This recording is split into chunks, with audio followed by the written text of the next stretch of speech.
Aretha Franklin never needed to dance. And sometimes there's this moment where you think, do I have to find a way to stay popular? But she'll always be popular, as we know. Kevin Costner's world didn't just crack.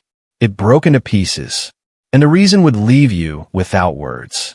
Kevin, one of the greatest actors from the old days, who changed Hollywood movies and worked hard at his job for many years, learned the new truth about business in the worst way. From failed projects to people saying no to meetings, will the 70-year-old survive this problem? Can he get past his hurt and find his way back? Join us as we talk about the sad things that happened to 70-year-old Costner. From California to Hollywood dreams, from the sound of a whip to riding horses and whistling without a care, Hollywood made one of the best stars of cowboy movies in Kevin Costner, the boy who had big dreams and worked on that dream until it shined in the bright 1990s sunlight. But how did his dream come true over time? Born in the mid-1950s, a time in American Hollywood history when the excitement of cowboy movies colored the country like bright neon lights, and everyone wanted to be part of it, good old Kevin was interested in something different. He was that one kid in every teacher's class who didn't really care about most of the things happening right in front of him. He needed something else to pay attention to: art. He wasn't the very best at school subjects, so he needed to stick to his hobbies, which included poetry, piano lessons, and singing. However, besides the fact that he was more into hobbies than school, especially in high school, he also grew into a strong person, standing tall at 6 feet 1 inch. And he used this to his advantage, playing basketball in Villa Park while he was a student at the high school. His father's success at his job came with a cost. It meant that they had to move all the time. This was the hardest part of his life as a teenager. He found it hard to make friends with anyone at all because he felt that he would soon have to leave them anyway when his dad got another job or more money. Every goodbye slowly made him stronger, teaching him lessons about starting over. Soon his heart grew and wanted something different. He wanted to see the world, and he wanted to be seen making a difference in it. So he took school just a bit more seriously, going to California State University, where he got a bachelor's degree in marketing and finance. But while he had all the smarts and skills to do well in this game of numbers, his heart wanted more. He was sure that he could do more in the world. So he decided to tell the stories in his heart and found that connection with Hollywood. His last years in college had already set him on a path for Hollywood. He had suddenly started acting and dancing like it was natural. But how does a 23-year-old graduate with a finance degree find his way into Hollywood? Being a part of the Hollywood world was never going to be easy. But Kevin Costner was not the type to run away from challenge. He was the guy who would die on the battlefield rather than take the easy way out. He had finally decided on his choices. But there was something else, something that most people thought might be a problem for him. He had found love at the university and decided to get married to her in 1978. The pressure was intense and too much. The chance of having kids soon forced him to make a decision. His heart wanted stories and adventure on the world's biggest screens. But he still found it hard to decide, at least until he met Richard Burton. Richard was already an actor, so he knew better than anyone what the life of an actor was really like.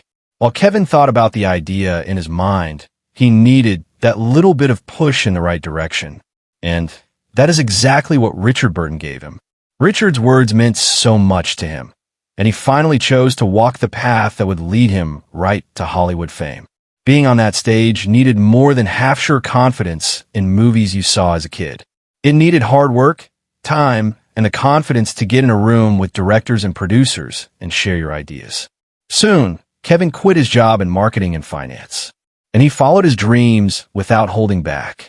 While he chased his dreams, he needed a job to keep the house warm, get food on the table, and keep his wife happy. And he did just that, taking up different jobs that helped him support himself, including working on fishing boats, driving a truck, and being a tour guide. And that's exactly how he paid for his acting classes. Kevin Costner, who had given it all up for Hollywood, found the support of his wife, and he knew that he didn't have to worry for a second about her ever leaving because he was struggling at the beginning. However, with a talent like his, it didn't take so much time to become famous. Like the saying goes, the cream always rises to the top. By 1987, Kevin made his first appearance in Sizzle Beach, USA. It was the first time that anyone had noticed this 6 foot 1 inch guy who had lots of hidden talent. And soon, everyone wanted a piece of him. But that big role didn't come until he played the unusual character of Jake in Silverado, a Western movie directed by his friend Lawrence Kasdan. Silverado was his breakout movie, and everyone knew who he was. But just 2 years later, he found himself playing Elliot Ness, federal agent in The Untouchables. And right then, he became a movie star. Finally, he had broken through. That big role brought him to the front of Hollywood fame. By the early 1990s, he found serious praise with about 12 Academy Award nominations, and he won 7 of them. In the early 1990s, Kevin was in one of the most important Hollywood movies, Robin Hood, Prince of Thieves. He played the main role while also being one of the producers. He worked alongside some of the biggest names, including Alan Rickman, Christian Slater, and Morgan Freeman. The movie was still a box office success. This advanced storytelling made him a global star. Soon, he was in The Bodyguard starring opposite Whitney Houston. This movie made his hold on pop culture even stronger. He was on the rise, and Hollywood was his for the taking. However, the lights got too bright on the biggest stage for Kevin, and he made a mistake. This time, he had supposedly had an affair on the set of Waterworld. Kevin gave in, and his family fell apart. Already, he had 2 kids with Cindy, who had her life mostly on hold because she supported Kevin's career. When they got divorced, Cindy received a payment of $80 million. He felt the world crash at his feet. Kevin didn't just break up with his wife all by himself.